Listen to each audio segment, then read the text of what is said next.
네, 안녕하세요. 이제 오늘도 책을 갖고 왔습니다. 이번에 제가 소개해드릴 책은 좀 책 제목이 자극적일 수가 있는데 게이샤의 첫날 밤에서 사무라이 할부까지라고 하는 제목의 책입니다.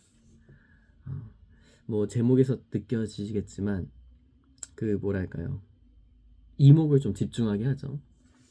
어떤 내용이길래 이렇게 제목을 뽑았을까 싶을 정도로. 그래서 여기 보면은 기묘한 일본 풍속을 알면 일본의 국민성이 보인다 라고 이제 적혀 있거든요. 그러니까 한마디로 그 기묘한 일본 풍속, 그래서 이제 목차를 쭉 보면은 상당히 뭐지? 좀 우리 입장에서 보면은, 아니면 그냥 평범한 사람들 입장에서 보면은 평범? 그 뭐랄까, 좀 자극적인 제목들이 많아요. 예를 들어서 혼욕에서 매춘으로, 성애와 할복, 가미카제와 엽기 상온, 알몸의 기모노, 뭐 이런 식으로 그 상당히 그 어떤 시각에서 봤을 때는 굉장히 엽기적이다 라고 할 수 있는 그런 류의 이제 에피소드로 구성이 되어 있습니다. 이야기로 구성이 되어 있습니다. 그래서 책 뒤편에도 친절하게 이렇게 적혀져 있어요. 77개, 77개 엽기 코드로 보는 이웃나라 일본. 그러니까 일본에서도, 일본 문화 가운데서도 상당히 이질적인, 또 어떻게 보면 이거 왜 굉장히 엽기적인데? 라고 생각될 수 있는 그런 문화 이야기를 이제 정리를 해 놓은 책이죠. 그래서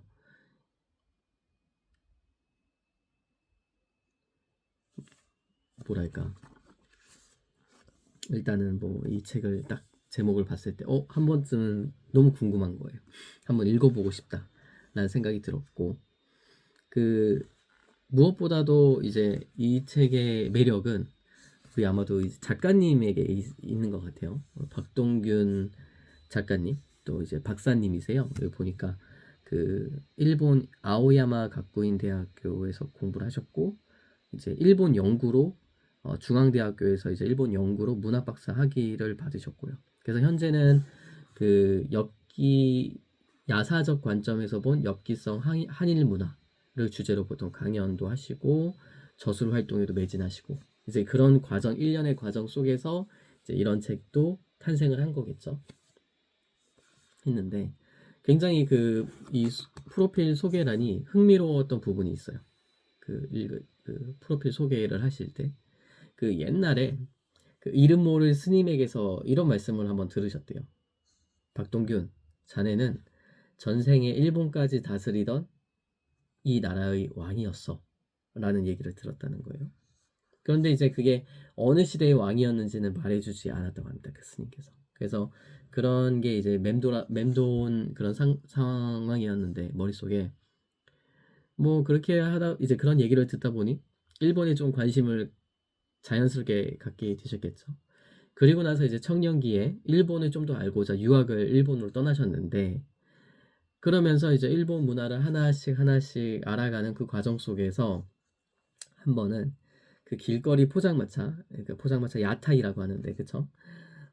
길거리 포장마차에서 우연히 만난 일본의 한 역술가로부터 이런 얘기를 듣대요. 당신은 전생에서 한번 한때 임진왜란 전후로 활약했던 조선시대의 역관이었습니다 라는 얘기를 들었대요. 어? 옛날에 들었던 그 스님보다 좀 더 구체적인 뭔가 어떤 본인의 전생에 대해서 이제 이야기를 들은 거겠죠. 물론 당연히 이제 지금 이 영상을 보고 계시는, 또 이 책을 읽으신 독자분들 입장에서는 뭐 믿거나 말거나의 이야기지만, 어쨌든 그 우연한 만남이 아마도 우리 박동균 저자님의 그 인생을 바꿔놓은, 또 공부 방향, 연구 방향을 좀 바꿔놓은 그런 사건이 아니었나 생각이 듭니다. 그래서 그 얘기를 듣고 구체적으로 이제 예전에 들었던 스님보다 좀 더 구체적인 이야기였기 때문에 술값도 치르셨고, 이때부터 이제 임진왜란 당시 역관 본인이 임진왜란 때 역관이었다고 이제 얘기를 들었으니 그러면 내가 한번 임진왜란 때 역관의 입장에서 한번 그 역사를 한번 공부해 볼까? 라고 연구를 해 볼까? 라는 생각이 드셨다는 거예요. 흥미롭죠. 저는 이렇게 우연한 계기를 통해 가지고 본인의 연구 방향을 잡고 또 그것을 이렇게 또 맛깔나고 재미있게 풀어내는 게 굉장히 좀 창의적이다. 굉장히 이색적인 시도 접근이다라는 생각이 들었습니다. 그래서 임진왜란 당시 역관, 요즘 말로 말하면 통역사 입장에서 일본을 재조명하기로 하고 이제 그쪽을 계속 연구하셨고 그래서 이렇게 좀 흥미로운 작품이 탄생하지 않았나 싶어요. 그래서 저는 만약에 일본 문화에 관심이 있거나 아니면 일본을 통해서 우리나라를 한번 살펴보고 싶거나 또는 그 임진왜란 역사 그 현장 좀 더 생동감 있게 그 일본 임진왜란 당시의 그 상황을 역사 공부하실 때 그 상황을 좀 더 생동감 있게 느끼고 경험 한번 좀 글로써 경험해 보고 싶으신 분들은 아마도 이 책이 큰 도움이 되지 않을까 싶습니다. 굉장히 재밌어요. 그래서 정말로 그 본인 이 화자가 그 이렇게 시작을 합니다.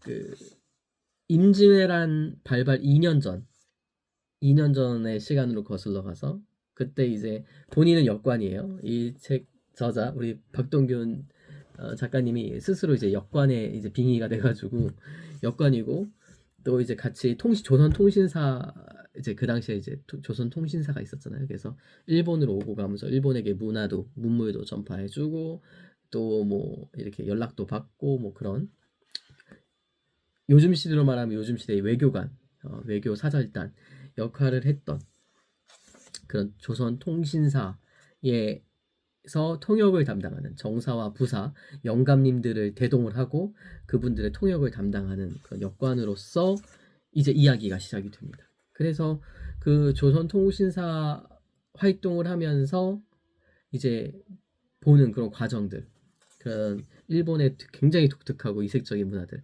당시 조선인 입장에서 야 이거 너네는 왜 이렇게 하는 거야? 세상에 이런 식으로 사람의 목을 그냥 베버린다고? 이런 식으로 할복을 해? 왜 기모노에는 알몸이야? 뭐야? 왜 너네는 똥을 쌀 때 뒤로 앉아서 똥을 싸는 거야? 문을 보고 왜 뒤로 앉아서 똥을 싸는 거야? 그런 당시의 일본 문화, 당시의 이색적, 그러니까 지금 시대에서 보면은 굉장히 엽기적이죠. 그건 맞죠. 지금 시대에서 놓고 보면은. 근데 이제 그런 비단 그런 문화는 이제 우리나라에도 있죠. 모든 각 나라가 각 문화가 그 과거에 갖고 있었던 그런 문화들, 그렇죠. 예를 들어서 우리나라 같은 경우에는 보쌈 문화가 있었고 또 부모님을 매장하는 고려장 문화가 있었고요. 그렇죠? 굉장히 엽기적이란 말입니다. 지금 시대에서 놓고 보면은 근데 과거 그 당시에는 그게 너무나도 흔했기 때문에 그렇죠? 그게 하나의 법이자 이제 규범으로서 진행되고 지켜지고 있었던 수행되고 있었던 그런 문화기 때문에 이렇게 다른 거죠. 그러니까 그런 옛날의 문화를 통해서 그 문화가 현재 어떻게 일본의 국민성에 영향을 좀 미쳐왔는지 또 그런 저변의 문화를 통해서 우리가 이제 그렇게 또 한번 생각해 볼 수 있는 것들이 있고요. 마찬가지로 다른 나라 분들도 우리나라의 그런 엽기적인 과거 문화를 토대로 또 우리나라를 분석하고 있는 그런 분들도 계시겠죠. 뭐 그런 흥미로운 접근법이라고 보시면 될 것 같습니다. 그래서 일본 풍속 중에서 미풍양속 그러니까 좋은 풍속도 있고 나쁜 좀 우리 지금 입장에서 보면은 굉장히 엽기적인 풍속도 있는데 그 가운데서 엽기적인 것만 재밌으니까 그쵸 재밌으니까 총 77개 엽기적인 엽기 풍속 문화를 이제 딱 뽑아가지고 이제 여기다 담으신 거예요. 그러니까 얼마나 재밌겠어요. 굉장히 재밌습니다. 책이 재밌어요. 그래서 우리가 뭐 그 뭐냐 예를 들어서 이제 제가 이제 목차에 나온 얘기 그런 내용 에피소드를 쭉 한번 읊어보면은 뭐 이런 거예요. 그러니까 뭐 예를 들어서 뭐 진짜 좀 자극적이긴 하다.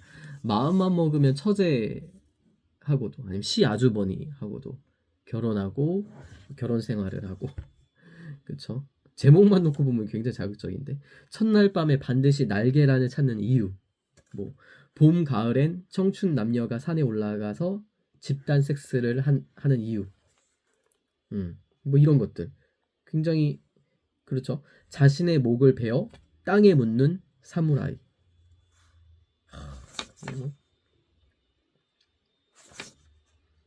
가미카제 그러니까 가미카제에 관한 것도 좀 쓰였고 그 이후에 그러니까 이제 임진왜란이 메인 이제 그 배경인데 그 주요 배경인데 그 임진왜란 때의 그런 풍속들이 그 이후에 어떻게 조금씩 현대 그러니까 근대 현대까지 이어지는지 그것도 약간씩 어떤 에피소드를 통해서 이제 보여주고 계시거든요. 그래서 그런 것들이 이제 흥미롭습니다. 생각보다 많이 흥미롭습니다. 그러면서 자연스럽게 일본 역사도 공부하게 되고요. 일본 역사도 공부하게 되고요. 일본 역사를 공부를 하면서 그 정말로 우리나라와 밀접한 연관이 있다. 굉장히 연관성이 깊은 나라가 우리 먼 나라 이웃 나라 일본이지 않습니까? 그래서 같이 우리나라 역사도 공부하게 되는 그런 또 부수적인 그런 게 있는데 예를 들어서 108번뇌 있죠. 108번뇌. 근데 그 108. 왜 108번뇌가 왜 108가지인지 혹시 여러분들 아시는 분 계신가요? 저도 몰랐는데 저는 이제 기독교인이다 보니까 몰랐는데 뭐 그런 이런 내용도 있어요. 근데 이 108번뇌를 해석하는 것도 일본 불교하고 우리나라 불교가 좀 다르더라고요. 이 내용을 보니까. 그러니까 이런 비교를 통해 가지고 이제 흥미로운 것들이 막 등장합니다. 근데 어쨌든 108번뇌만 그래도 하나의 참고로 말씀을 한번 드려보면은 이제 불교에서는 인간의 눈, 코, 입, 귀, 혀 이렇게 5가지 이 몸의 5가지 그리고 뜻, 마음의 뜻 그래 이렇게 그래서 총 6가지라고 해요. 그래서 이 6개의 감각이 있다라고 본대요. 불교에서는. 그래서 몸은 촉각이고 의는 마음이고 그래서 이거를 이제 눈, 코, 입, 귀, 혀 그리고 뜻 이렇게 6가지를 감각이 있다고 보는데 이 6개는 다시 좋다, 보통, 나쁘다, 즐겁다, 괴롭다, 아무것도 아니다. 이렇게 6가지로 느끼면서 판단을 하게 된다는 거예요. 그래서 6 곱하기 6은 36. 그래서 총 36개의 번뇌가 존재하는데 이 36개의 번뇌가 각각 과거, 현재, 미래가 있다라고 또 본대요. 그래서 이 36개의 곱하기 3을 해서 108이 되는 것이고 그래서 108번뇌라고 한다고 합니다. 그래서 연말부터 신년에 걸쳐서 절에서 울리는 제야의 종을 108번 땡땡땡땡땡땡 울리는 것이고요. 그래서 번뇌의 수라고 일컬어지고 있는 이 108번을 울림으로써 108번뇌를 씻어 보낸다는 것인데 당시 조선에서는 33회 33번을 울리고 그쵸? 뭐 그렇다는 거죠. 그러니까 이게 몇 번을 울린다 이런 것도 좀 나라마다 좀 다르더라고요. 그리고 몇 시에 언제 이렇게 딱 치는지. 일본은 108번째 종을 울리고 한국은 이제 33회 그쵸? 이렇게 올리고 이렇게 다른 것 같아요. 그래서 뭐 엽기적인 내용도 있지만은 이렇게 엽기적이지 않고 우리 일반 상식을 도우면서 이제 흥미롭게 두 나라의 그런 문화를 좀 비교하는 그런 내용도 담겨져 있습니다. 그래서 너무 엽기에만 초점을 맞춰져 있진 않다. 하지만 이제 여러분도 아시겠지만 책이 잘 판매되기 위해서는 또 독자들의 이목을 집중시키기 위해서는 이렇게 조금 자극적인 제목이 필요하겠죠. 그리고 자극적인 내용도 실제로 재밌어요. 그 당시에 그러니까 지금 우리가 갖고 있는 문화, 윤리의 가치관에서 보면은 굉장히 엽기적이고 이상하고 막 치가 떨리고 그렇습니다만은 뭐 당시 정말 놀거리 없고 재밌는 것이 지금처럼 다양하지 않았던 그 옛날 시대에는 사실은 뭐 그쵸 뭐, 뭐 이렇게 시간을 보내는 거니까요. 또 수명도 짧았고 그러다 보니까 좀 더 본능에 충실하고 그 자연스러운 본능 안에서 그 계절에 따라서 욕구를 이제 풀어내는 것이 어떻게 보면 굉장히 자연적인 그런 현상이었다라고도 뭐 이해를 한다라고 하면은 뭐 저는 현대인이니까 잘 그 시대가 이게 막 그려지지는 않습니다만 굳이 이해를 한다라고 하면은 이제 그렇다라고도 생각이 들고요.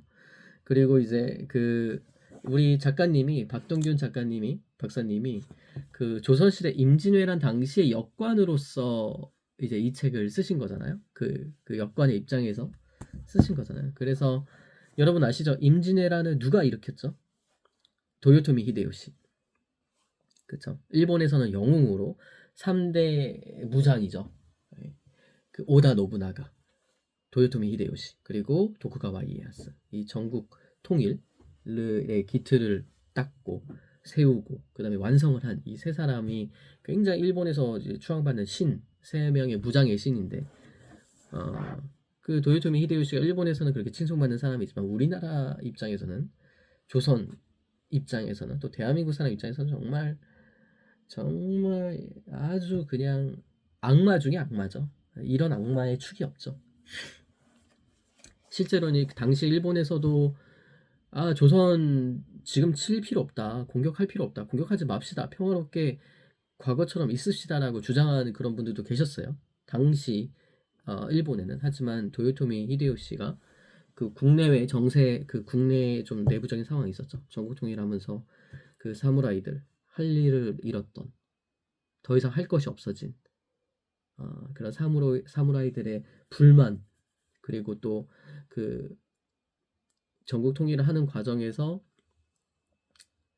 땅을 이제 그 공로를 치하해서 땅을 나눠주고 해야 되는데 그런 토지 부족, 나눠줄 땅이 부족하고 나눠줄 뭐 노비들 그런 뭐 자원이 좀 부족하고 그렇기 때문에 이제 외부로밖에 눈을 돌릴 수 없었던 당시 일본 입장에서 보면은 이제 또 그런 상황이 있었어요. 그래서 어쨌든 뭐 그거는 걔네들 입장인 거고 그 임진왜란 굉장히 잔혹했던 그 전쟁을 벌였던 주범이 바로 도요토미 히데요시였는데 그 도요토미 히데요시와 같은 이제 당시의 조선통신사 역관의 입장에서 이제 뭐 도요토미 히데요시와의 이야기도 이제 소설적으로 이렇게 되게 재밌게 그 상황을 묘사하면서 이제 풀어가는데 그 중에서 저는 계속 재밌는 너무 재밌게 읽었던 부분이 그 도요토미 히데요시를 이제 굉장히 이 도요토미 히데요시는 쥐의 용모를 하고 있었던 것으로 많이 알려져 있어요. 그래서 되게 못생겼고 정말 무장으로서의 그런 기품, 위용이 전혀 보이지 않는 그런 인물이었다고 합니다. 굉장히 머리는 똑똑했지만 근데 이제 그 도요토미 히데요시를 이 책에서는 내내 쥐라고 쥐라고 계속 표현을 합니다. 그래서 백년 묵은지 도요토미 히데요시는 뭐 쥐데요시라고 막 이렇게 조롱하고 놀리면서 이렇게 이 전체적인 내용이 이렇게 진행이 돼요. 이게 그러니까 하나의 어떻게 보면은 그러니까 저는 이 책이 되게 재미있었던 부분 중에 하나가 그냥 드라이하게 그냥 담백하게 일본의 엽기적인 아니면 독특한 문화 풍속을 쭉 나열한 것이 아니고 그걸 넘어서 여기에 이야기와 살을 붙였어요. 그러니까 그 조선통신사 역관의 입장에서 그 당시를 살아가는 역관의 입장에서 이제 소설적인 상황을 부여해가지고 그 가운데서 이제 진행했던 역사적 사실 그리고 풍속 이야기를 막 붙이는 거죠. 그러니까 더 재밌었던 거예요. 더 재밌게 이제 흥미롭게 읽었던 것 같고 대신에 이제 여러분들 또 굉장히 안타까운 일이 발생합니다. 왜냐하면은 이게 비교 문화 이게 아무래도 이제 박사님이 비교 문화 전공자이시기 때문에 비교를 한단 말이에요. 그 당시에 이제 문화라든지 이런 거에 대해서 대한민국, 그러니까 조선과 이제 일본을 비교를 하는 이제 대목도 종종 나오는데 특히 활용 정점으로 이제 그 도요토미 히데요시가 어쨌든 임진왜란을 하지 않았습니까? 근데 여러분들 아시죠? 그 우리나라 그 당시에 조선통신사에서 정사와 부사 이 두 분이 그러니까 그 이 어떻게 이 외교 사절단의 각 수장으로서 일본의 그런 거를 보고 듣고 기록하고 다시 돌아와서 당시 왕은 손조였습니다. 손조 왕에게 고하는 그 외교사절단으로 임명받은 그 두 분의 양반이 서로 각기 다른 얘기를 하죠. 임진왜란 발발 1년 전에. 그쵸? 제가 정확히 이름이 기억이 안 나는데 그 정사분께서 말씀하신 거는 이랬죠. 일본이 무섭습니다. 지금 침략 준비를 하고 있습니다. 우리 대비해야 됩니다. 라고 얘기를 했고 부사 같이 이제 수행했던 또 다른 이제 양반 부사 어르신은 아닙니다. 그 말 듣지 마십시오. 일본 전혀 침략할 위인들이 아닙니다. 도요토미를 보니까 완전 쥐상에다가 뭐 용기도 없어 보이고요. 그럴 전쟁 우리 조선을 상대로 명나라를 상대로 전쟁을 치른다? 그럴 만한 위인이 아닙니다. 걱정하지 마십시오. 두 명이서 같은 거를 봤음에도 불구하고 전혀 다른 얘기를 합니다. 전혀 다른 얘기를 해요. 뭔가 오버랩이 되지 않으시나요? 어떤 상황이? 네, 그렇죠. 풍전등화, 위기 상황 앞에서 같은 것을 보고 같이 뜻을 합하여 같은 목소리를 내야 그나마 그런 위기에 대응을 할 텐데 전혀 그러지 못했죠. 근데 그 부사가 왜 그렇게 판단을 하고 완전 정반대되는 현실성 없는 이야기를 조선 왕이 당시 선조에게 고했을까라고 했을 때 이제 여러 가지 또 역사학자분들께서 분석하신 글인데 제가 이제 그 중에 하나를 보니까 그렇더라고요. 당시 그 두 정당이 그러니까 정당 싸움이죠. 그 정사와 부사 각각 그 세력이 그 정사로 임명되셨던 분과 부사로 임명되셨던 양반 이 두 양반의 세력이 굉장히 첨예하게 대립을 했다라고 해요. 그래서 무조건 서로 다른 목소리만 냈다는 거죠. 그러니까 같은 것을 보고 같은 위협을 느꼈음에도 불구하고 이 부사도 실제로 이실직고를 하지 못한 거예요. 왜냐하면 그렇게 얘기하는 순간 야, 너 지금 정사가 그렇게 얘기했는데 지금 네가 그렇게 그 사람 말에 동조하는 거냐? 이렇게 정당몰이로 간 거죠. 그러니까 저는 사실은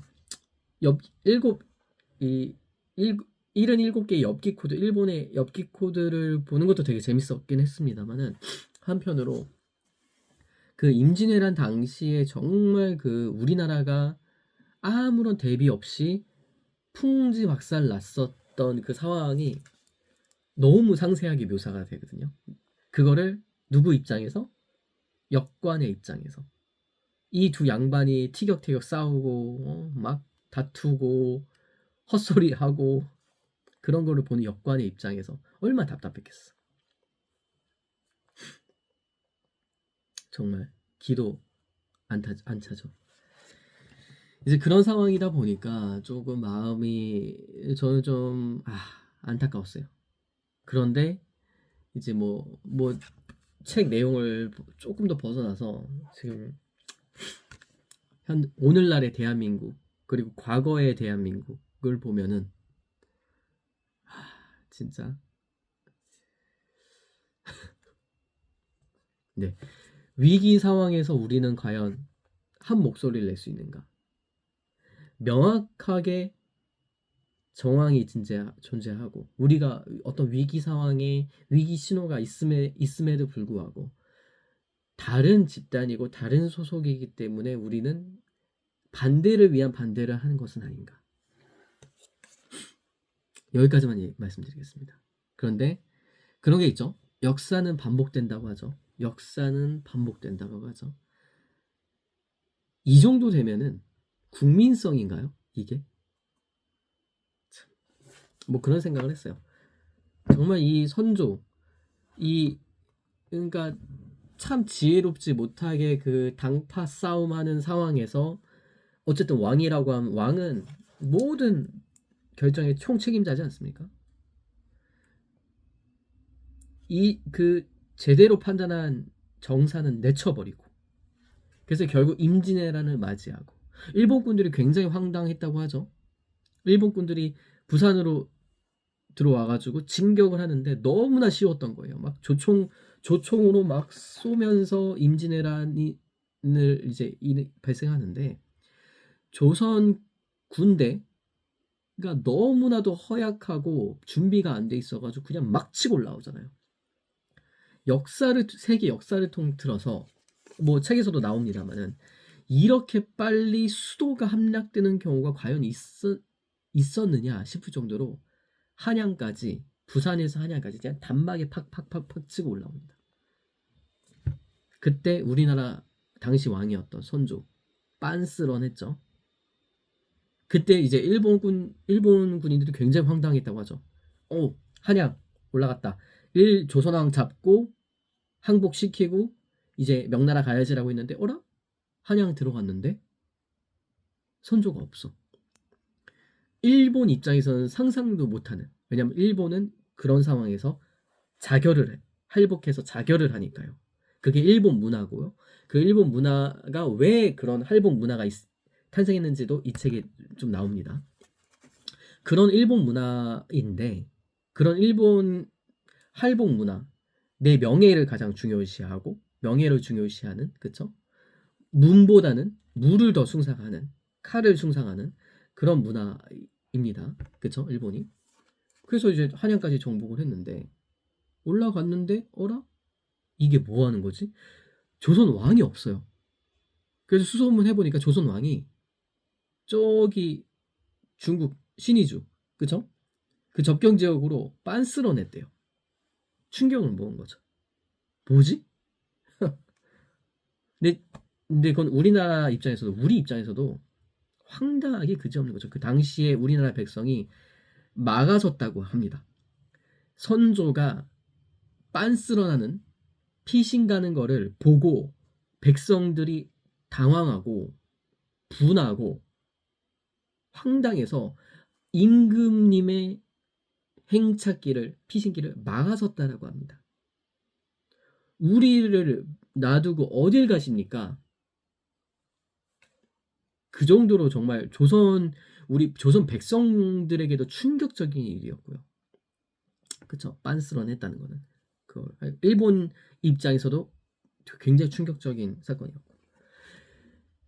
뭐, 이런 과정을 통해서 정말 임진왜란은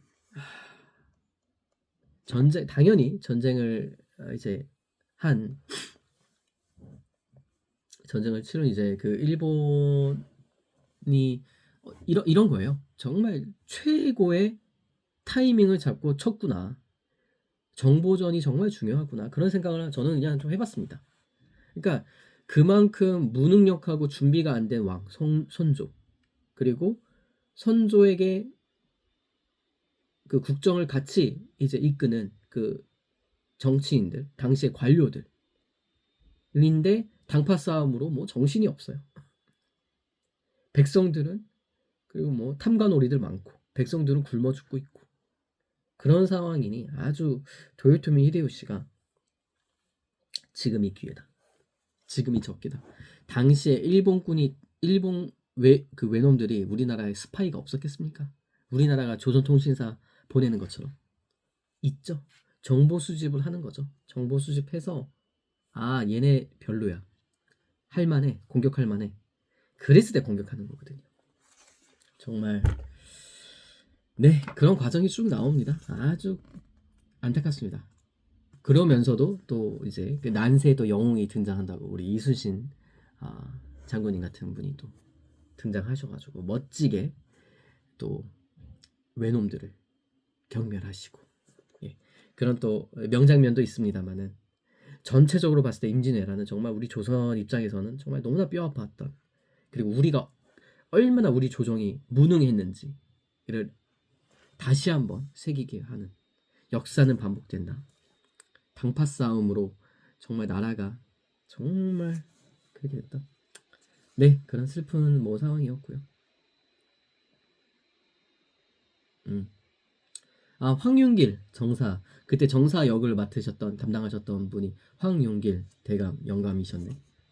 그래서 우리 황윤길 그때 이제 이분은 허위 보고를 했다는 이유로, 그쵸? 오히려 진짜 제대로 진단하셨는데 그 사발, 그쵸?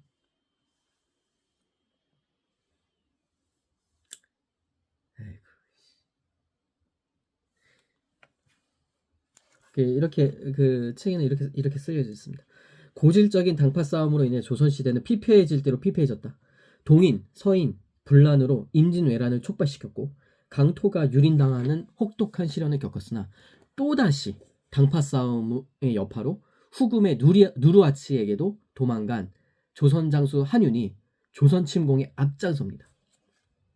평안 병사였던 남이용은 결사항쟁 끝에 죽으면서 임진왜란 같은 큰 국난을 치룬 지가 얼마 전인데 아직까지 한 사람의 군사조차 제대로 훈련을 못 시키고 당파 싸움만 일삼다니 한심하기 이를 데가 없구나 라고 개탄했다고 하죠. 오랑캐가 쳐들어와도 대적할 사람이 없으니 어찌 이 나라가 망하지 않을 수 있단 말인가 한탄을 하였다. 이게 끝이 아니죠. 그 후에도 청나라 조공 문제로 척화파와 주화파로 나뉘어 찬반 논쟁을 일삼다가 청태종인 홍타이시 누르하치가 쳐들어오자 남한산성으로 또다시 빤스런을 합니다. 조선왕 당시 인조입니다. 인조는 소현세자와 함께 성문 밖으로 나와 머리를 땅에 찌으면서 항복을 하는 조선 역사상 가장 치욕스러운 오점을 남기게 된다. 그 시발점이 임진왜란이었어요. 임진왜란 때 당파 싸움, 그리고 선조의 무능함, 그리고 왕이 도망갔던 그 후무하진 않습니다. 그 사례를 남기고 나서도 반성을 하지 못하고 또같이 역사를 되풀이하니 이후 후금 누르하치에게 정말 또다시 그런 굴욕의 역사를 되풀이하게 됐고요. 그 가운데 내내 당파 싸움이 있었습니다. 근데 그 역사가 그것으로 끝나는 게 아니에요. 그 이후에도. 그래서 대한민국이 일본 식민 지배를 벗어난 이후에 같이 힘을 합쳐서 나라를 재건을 해야 되는데 그때도 또 싸우고, 그래서 대한민국과 조선인민민주주의 공화국으로 남한과 북한으로 갈라졌고요. 그리고 현대는 따로 말씀드릴 필요 없죠. 여러분들 다 뉴스 보고 계시니까. 환상적입니다. 정말 역사가 끊임없이, 뭐 제가 뭐 역사 전공자가 아니지만은, 역사 전공자가 아니어도 이렇게 역사와 관련된 책을 보면은 정말 계속 반복되는구나, 왜 이게 오버랩이 되지, 그런 생각을 계속 하게 되는 것 같아요. 아 참. 그리고 이제 뭐랄까요, 더 많아요. 더 재밌는 얘기가 너무 많습니다. 일본 문화 속에서 대한민국이 보이거든요. 당시 좀 하나 이제 좀 아픈 얘기 하나만, 자랑스러우면서도 좀 아픈 게 있는데, 이게 뭐 그 내용이 하나 있었어요. 그게 뭐냐면 일본 도자기를 만드시는 분들에 관한 이야기였는데, 그 여러분들 아실 거예요. 그 임진왜란 일본의 굉장히 유명한 도자기 자기, 그 만드는 분들, 그 후손들, 원래 그분들의 이제 조상이 누구였느냐? 우리 한반도에서 온 분들이죠. 그 백제에서 일본으로 넘어간 분들, 도라이징.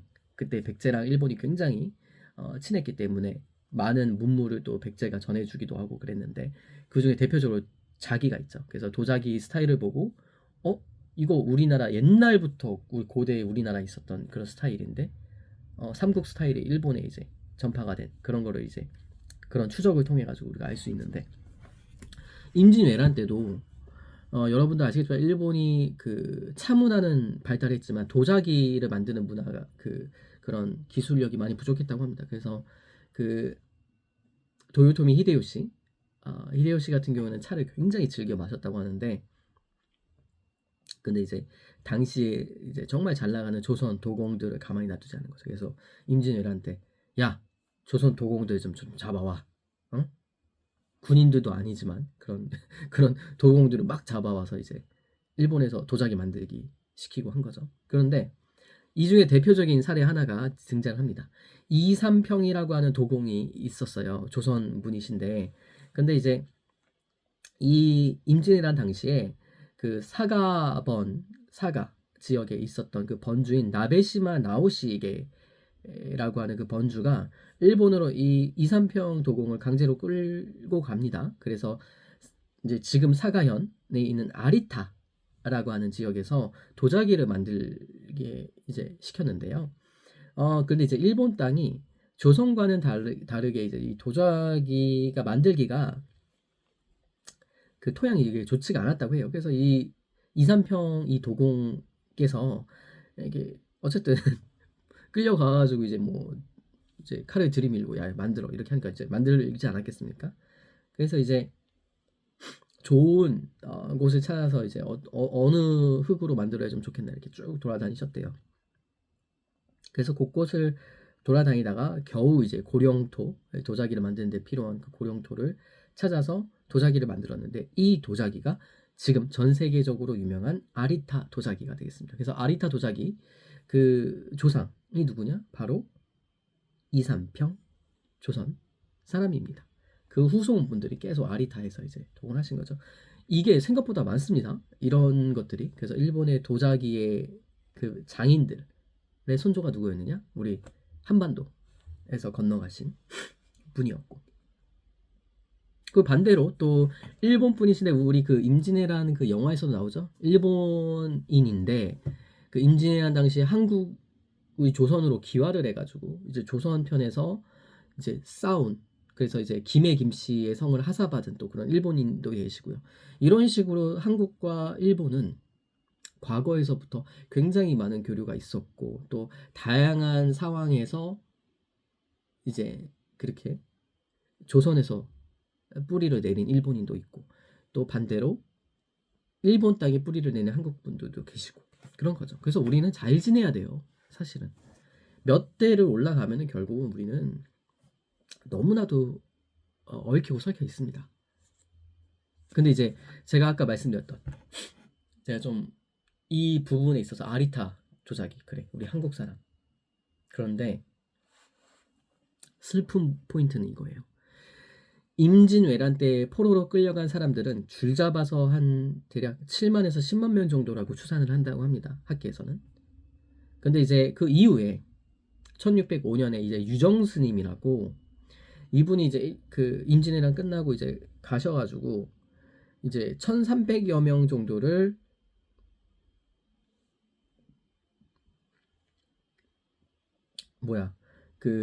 이제